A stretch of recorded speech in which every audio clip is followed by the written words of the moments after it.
আমাদের আওয়ামী লীগের অনেক ভাই ব্রাদারদের মন খারাপ। রজার খলিল জাতিসংঘের ৮১তম অধিবেশনের সভাপতি নির্বাচিত হয়েছে, তাদের মন খারাপ। হায় হায়, এখন না জানি রাজনীতির কি হবে। কিচ্ছুই হবে না ভাই, জাস্ট রিল্যাক্স। আপনি যে প্যারাটা খাইতেছেন, যে প্যানিক নিচ্ছেন, এটাই সব থেকে বড় বোকামি। আর ওরা এটাই চায়, ওরা আপনাকে স্নায়ুতন্ত্র ভাবে দুর্বল করে দিয়া এইটা বুঝাইতে চায় ওরা অনেক বড় কিছু হয়ে গেছে, কিন্তু বিষয়টা এরকম না।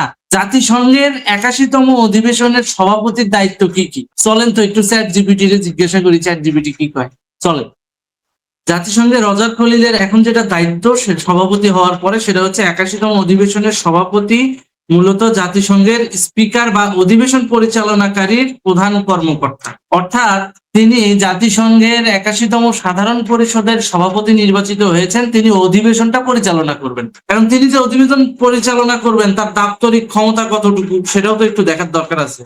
তিনি জাতিসংঘের মহাসচিব নন এবং কোন দেশের উপর সরাসরি সিদ্ধান্ত চাপিয়ে দিতে পারবেন না। অর্থাৎ আপনার বাসার একটা বিতর্ক প্রতিযোগিতা যদি আপনি আয়োজন করেন, সেখানে আপনি একজনের দায়িত্ব দিলেন, ভাই তুই এটা সভাপতি, তুই এইটাকে অ্যারেঞ্জ করবি, এই ডিবেট অনুষ্ঠানগুলা, এই তর্ক বিতর্ক অনুষ্ঠান যেটা হবে, এটা যেন সহি সালামতে এই ইভেন্টটা যেন পরিচালিত হয়, তুই এটার আয়োজন করবি। রজার খলিলের দায়িত্ব সেটাই জাতিসংঘে। বোঝা গেল?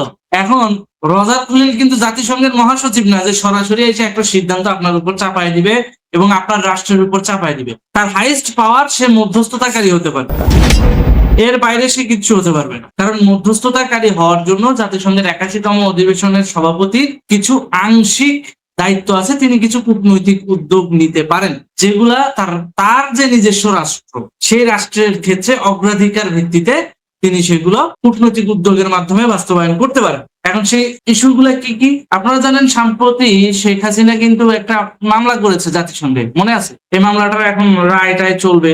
যদি শেখ হাসিনা এটাতে জিতে যায়, তাহলে এটা যখন সাবমিট হবে, এইটার উপরে আলাদা একটা যখন অধিবেশন আয়োজন করা হবে, তখন এই রজার খলিলের কাজ হবে সেই অধিবেশনটা সহি সালামতে আয়োজন করে দেওয়া, যেহেতু এটা তার রাষ্ট্রের নিজস্ব একটা ইস্যু এবং এটাকে তিনি অগ্রাধিকার ভিত্তিতে করবেন।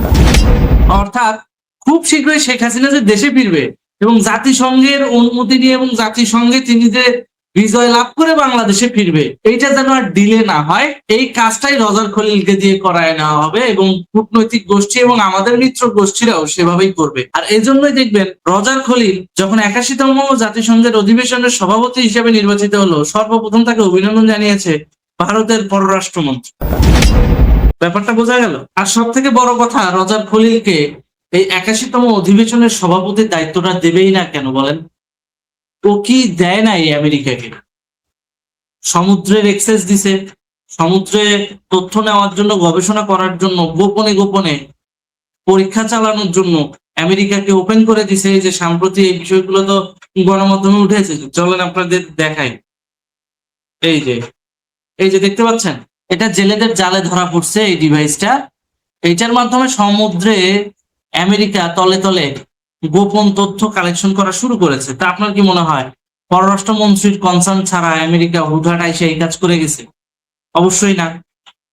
তার মানে এই বিষয়গুলো বুঝতে হবে। বাংলাদেশের ভূখণ্ডে পররাষ্ট্রমন্ত্রী রজার খলিল যেই পরিমাণ সহযোগিতা আমেরিকাকে দিয়েছে, সেখানে জাতিসংঘের সাধারণ পরিষদের ৫১তম অধিবেশনের সভাপতি পদটা তো একদম সামান্য জিনিস। ব্যাপারটা বোঝা গেল? তো রজার খলিল খুব বড় কিছু হয়ে যায় নাই, এইটা নিয়ে এত হেডেক নেওয়ার কিছু নাই। এখন আসেন, আমাদের আওয়ামী লীগের নেতা কর্মীরা যে হতাশাগ্রস্ত, যে হায় হায় না জানি কি হয়ে গেল, জাতিসংঘের সাধারণ অধিবেশনের সভাপতি হয়ে গেছে রজার খলিল। ভাই, ও হচ্ছে আয়োজক। আপনার দলের বিপ্লব বড়ুয়ার যে ক্ষমতা জাতিসংঘ অধিবেশন আয়োজনের ক্ষেত্রে, তারও সেই ক্ষমতা। অর্থাৎ আপনার দলের দপ্তর সম্পাদক আর জাতিসংঘের ওই ৮১তম অধিবেশনের সভাপতি একই কথা, আয়োজন করবে, আর এর বাইরে আর কোনো ক্ষমতা নাই। এবার আসেন যে কেন আপনাদের ভেতরে এই প্যানিকটা ছড়ানো হচ্ছে। এই প্যানিকটা এই কারণে ছড়ানো হচ্ছে, এর আগে এক নোবেল পেয়েছে আপনাদের মগজ ধোলাই করে খাইছে না? খাইছে তো। কিন্তু সেই নোবেলের গভীরতা কতটুকু, এটা তো আপনারা বিগত ২ বছরে দেখছেন না? দেখছেন। এই জিনিসটাকেও এখন ফলাও করে মার্কেটিং করে বিএনপি বুঝাবে আমরা বড় কিছু হয়ে গেছি, মুই কি হনুরে, জাতিসংঘ এখন আমাদের হাতের তালুতে। ওই ডক্টর ইউনূসের মতো ফুটপ্রিন্ট তারেক জিয়াও বাস্তবায়ন করবে। ডক্টর ইউনূস কক্সবাজারে জাতিসংঘের মহাসচিব আইনে নাটক করলো না? এটা বুঝাইলো না যে রোহিঙ্গাদেরকে ফেরত পাঠাইতে ডক্টর ইউনূস একাই এডোমেলা সেই পারবে, বলছিল না? পারছে, ফেরত পাঠাইতে পারে নাই। ওই রজার খলিলও সেম অবস্থা, বিএনপি এটাকে ফলাও করে প্রচার করবে যে আমার সরকারের পররাষ্ট্রমন্ত্রী এখন জাতিসংঘের সাধারণ অধিবেশনের সভাপতি। এই জিনিসটা, এইটা নাটকটা, এইটা আপনাদেরকে গেলানোর জন্যই ওরা এই মিডিয়া কাভারেজটা দিচ্ছে, আর আপনি প্যানিক হচ্ছেন। আপনার প্যানিক হওয়ার কিছুই নাই। নোবেল প্রাইজের থেকেও নগণ্য অবস্থা এই পজিশনে। একটা অনুষ্ঠান আয়োজন যারা করে এদেরকে আমরা কি বলি? ইভেন্ট ম্যানেজমেন্ট কোম্পানি, তাই তো? এখানে সেই ইভেন্ট ম্যানেজমেন্ট সভাপতি হয়েছে রজার খলিল, এর বাইরে তেমন কিছুই না। 190টা দেশের মধ্যে 99টা দেশ রজার খলিলের পক্ষে ভোট দিছে, বাকি 91টা দেশ তার নিকটতম প্রতিদ্বন্দ্বীর কাছে ভোট দিছে, কিন্তু পরিসংখ্যান এবং ফলাফলে জিতে গেল রজার খলিল, কারণ তার পেছনে ওই ডিপ স্টেট মেকানিজমটা কাজ করেছে। Simple issue.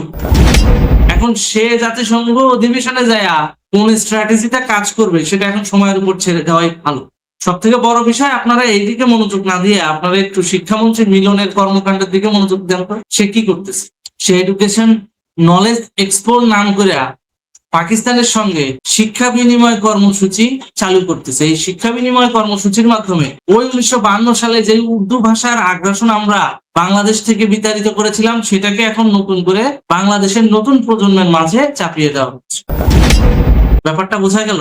নলেজ করিডোরের মাধ্যমে বা নলেজ করিডোরের অংশ হিসেবে বাংলাদেশের কোনো শিক্ষার্থী যদি পাকিস্তানে পড়তে যায়, অবশ্যই তাকে উর্দু ভাষা শিখতে হবে।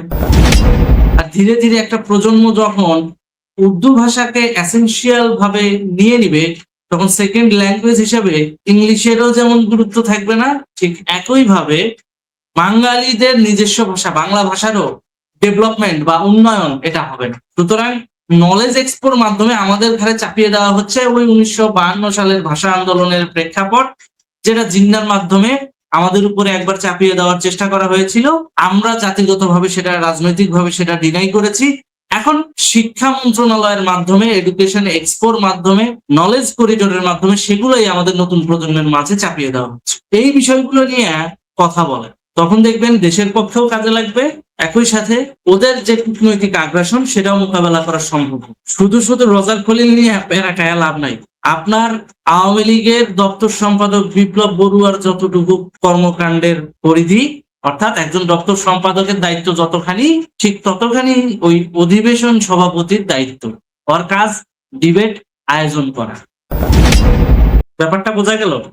আরো সহজ ভাষায় যদি বলি, আপনাদের বাংলাদেশের জাতীয় সংসদ, জাতীয় সংসদের সংসদ সচিবালয়ের যে দায়িত্ব, সেই সংসদ সচিবালয়ের সচিবের যে দায়িত্ব, সেটাই একজন সভাপতি হিসেবে রজার খলিল জাতিসংঘের অধিবেশনে বাস্তবায়ন করবে। এখানে হচ্ছে ওই সংসদীয় যে সচিব, তাকে আপনারা নিয়োগ দিচ্ছেন রাষ্ট্রীয়ভাবে, ওখানে ভোটের মাধ্যমে দায়িত্ব দেওয়া হয়েছে। পার্থক্য এটা। ধন্যবাদ।